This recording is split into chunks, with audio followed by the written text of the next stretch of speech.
Kristjan! Rõõm olla taas Tallinnas ja põllu peal ja vaadata üle siis, kuidas taimed kasvanud on. Kas sa saaksid kasvufaasi määrata? Ikka saab. Miks meil kasvufaasi vaja määrata, on pelgalt sellel põhjusel, et taimekaitsetöödel teatud preparaadide kasutusajad on seotud siis kasvufaasidega.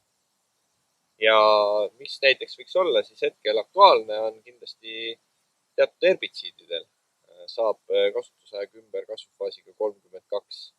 Ja kindlasti kõrsumisaeg on sobilik aeg just esimeseks fungitsiidiks, T1 pritsimiseks ning sealjuures kasutataksegi siis ka kasvuregulaatorit, et lühendada kõrresõlmede vahesid. Ja mis sa siis, Max, näed seal?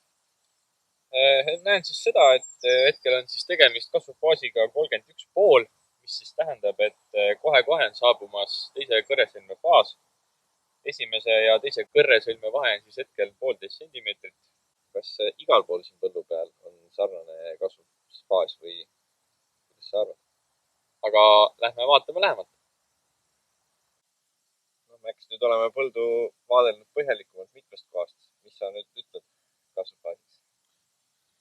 Siin põllu keskel kasvufaas 31. Et võrreldes põllu äärega on nagu kaks vahet. Et selle aasta põllud on väga varieeruvad. Seirake põlde ja tehke siis sellest tulenev otsus.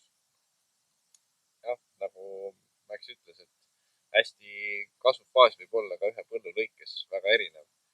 Ja sellest tulenevalt tõesti, et kõik otsused pigem lähtuge üldpildist, et mitte sellistest kraavi äärtest ja metsaservadest, et kus siis päikese käes on olnud märgatavalt soojem ja taimed on arengu sees.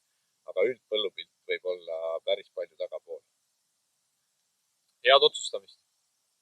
BASF. We create chemistry.